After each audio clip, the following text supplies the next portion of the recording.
श्री स्वामी समर्थ.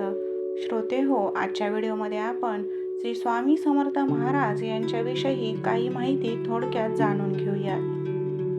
या सृष्टीमध्ये अनेक विभूती होऊन गेल्या, परंतु काही विभूती अशा होऊन जातात ज्यांचे अस्तित्व केवळ देहापुरतेच मर्यादित नसते, तर त्यांचे विचार, त्यांची कृपा, त्यांचे शब्द हे काळाच्या पलीकडे जातात. अशीच एक दिव्य विभूती म्हणजे श्री स्वामी समर्थ महाराज. ही केवळ एका संतांची कथा नाही, तर ही कथा म्हणजे श्रद्धेची, आत्मविश्वासाची आणि ईश्वरावर अढळ विश्वास ठेवायला शिकवणारी एक अमर गोष्ट आहे.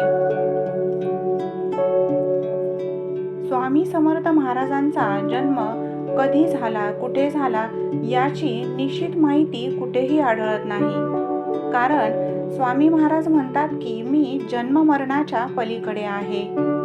काही भक्त मानतात की श्री स्वामी समर्थ महाराज हे श्री दत्तात्रयांचे अंशावतार होते, तर काहींच्या मते ते स्वयं दत्तगुरूच होते.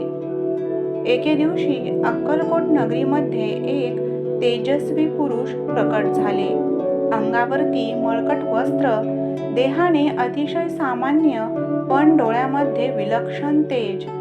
लोक पाहतच राहिले. हा कोणीतरी सामान्य माणूस नाही हे प्रत्येकाच्या लक्षात आले. प्रत्येकाने ते स्वतःच्या अंतःकरणामध्ये जाणून घेतले. समर्थ महाराजांच्या अक्कलकोट नगरीमध्ये अनेक लीला प्रसिद्ध आहेत. अक्कलकोट नगरी ही तीच पवित्र भूमी जिथे स्वामी समर्थ महाराजांनी आपल्या लीलांनी भक्तांच्या जीवनाला नवी दिशा दिली. स्वामी समर्थ महाराज हे कधी रस्त्यावर झोपत असत, तर कधी राजवाड्यामध्ये. कधी ते उपाशी राहत, तर कधी भक्तांच्या घरी भोजन करत असत. अनेक भक्त स्वामींकडे येत असत, आपल्या जीवनामध्ये निराश झालेले असत, माझे सर्व संपले आहे असे म्हणत व स्वामींजवळ आपली नाराजी व्यक्त करत. त्यावेळी स्वामी हसत उत्तर देत असत, संपले? अजून तर सुरुवात व्हायची आहे. त्या भक्तांना काहीच समजले नाही, तरीही काही दिवसांमध्येच त्यांचे जीवन पूर्णपणे बदललेले असायचे. कारण स्वामी महाराजांची कृपादृष्टी त्या भक्तांवरती सदैव असायची. स्वामी समर्थ महाराजांचा स्वभाव हा कधी कठोर तर कधी अत्यंत मायाळू वाटे. ते कोणावरही ओरडत, पण त्यामागे भक्तांचे कल्याणच आहे असा त्यांचा स्वभाव होता. स्वामी म्हणत असत, भीती सोड, मी आहे, तू आपले कर्म करत राहा.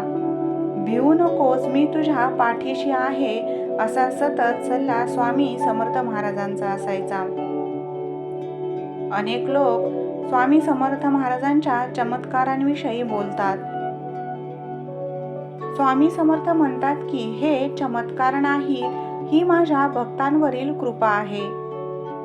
एकदा गावामध्ये भीषण रोगराई पसरली होती. सर्वच लोक खूप घाबरलेले होते, परंतु स्वामींनी फक्त एक नजर टाकली आणि काही दिवसांमध्येच रोग आटोक्यात आला. यामुळे सर्वांची चिंता हरली. स्वामींचे अनेक भक्त होते. सामान्य शेतकरी, व्यापारी, स्त्रिया, राजे, अगदी वेगवेगळ्या स्तरातील वेगवेगळे भक्त होते, परंतु स्वामींसाठी मात्र ते सगळेच समान होते. स्वामी म्हणत असत की कर्तव्य करा व फळ माझ्यावर सोडा.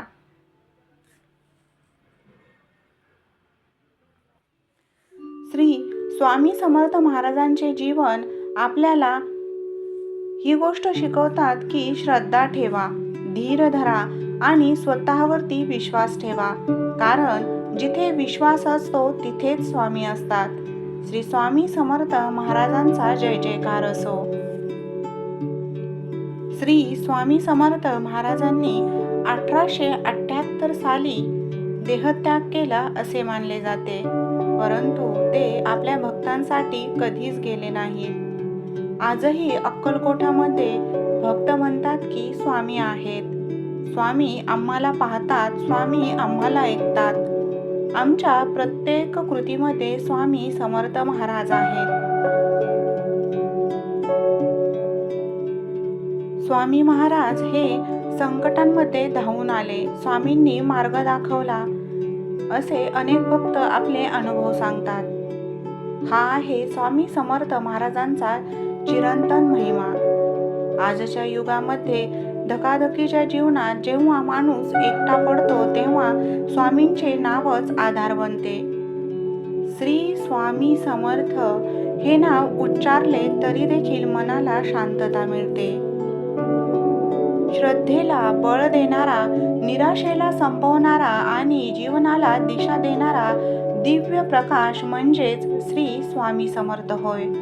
जिथे श्रद्धा आहे, जिथे विश्वास आहे, जिथे नम्रता आहे, तिथे श्री स्वामी समर्थ महाराज नक्कीच आहेत. श्री स्वामी समर्थ महाराजांचा खरा महिमा हा त्यांच्या कृपेमध्ये आहे. जे शरण आले त्यांना स्वामी महाराजांनी कधीच रिकाम्या हाताने परत पाठवले नाही. भक्त संकटात असो वा आजारात, मानसिक त्रासात असो वा आर्थिक अडचणीमध्ये असो, स्वामींची एक नजर, एक शब्द, एक आठवण पुरेशी ठरायची. स्वामींचे हे प्रसिद्ध वाक्य आपल्याला सतत त्याची आठवण करून देते. ते म्हणजे भिवू नकोस, मी तुझ्या पाठीशी आहे. आणि म्हणूनच आपल्याला कुठल्याही परिस्थितीशी दोन हात करण्याची शक्ती मिळते, बळ मिळते, कारण स्वामी महाराज हे सतत आपल्या सोबतच असतात. श्रोते हो, दैनंदिन जीवन जगत असताना माणसाला अनेक वेगवेगळ्या प्रकारच्या परिस्थितीमधून जावे लागते. या जगात माणसाला जर काही सर्वात जास्त आधार देत असेल तर ती म्हणजे आशा. आणि जेव्हा ही आशा ईश्वराशी, आपल्या गुरुशी जोडली जाते तेव्हा ती केवळ भावना राहत नाही तर ती शक्ती बनते. स्वामी समर्थ महाराजांच्या भक्ती मार्गातील अशीच एक महत्त्वाची साधना म्हणजे स्वामी समर्थ महाराजांची सेवा करणे होय. सेवा करण्याचे खरे महत्त्व, तिचा अर्थ, तिचा भाव आणि तिचा आपल्या भक्तांवरती होणारा परिणाम हा अतिशय विलक्षण असा आहे.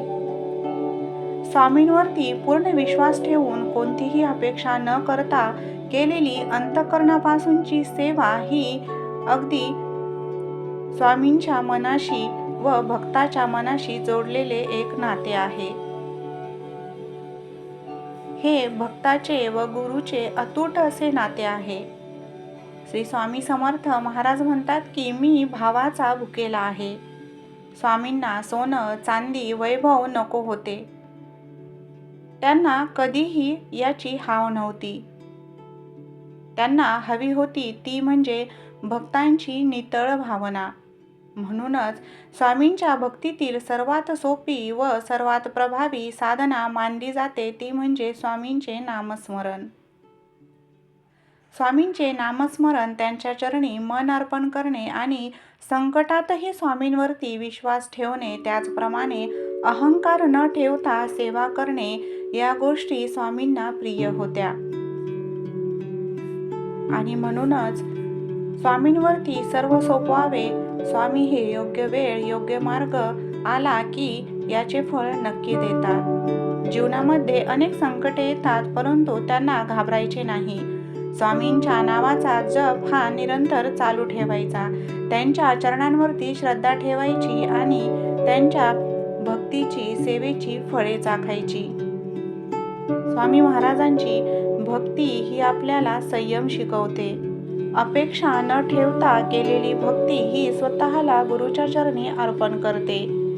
आपल्या जीवनाचा सर्व भार हा गुरुवरती देऊन आपण निवांत होतो आणि त्यांच्या सेवेमध्ये लीन होतो. नवीन वर्षाच्या या प्रसंगी स्वामी महाराजांची सेवा जास्तीत जास्त करत राहा व त्यांचा कृपाशीर्वाद प्राप्त करा. श्री स्वामी समर्थ महाराजांची कृपादृष्टी तुम्हा सर्वांवरती सदैव अखंड राहो हीच स्वामीचरणी प्रार्थना. नवीन वर्षाच्या तुम्हा सर्वांना मनःपूर्वक खूप खूप शुभेच्छा. सेवा करत राहा, आनंदी राहा, निरोगी राहा. श्री स्वामी समर्थ.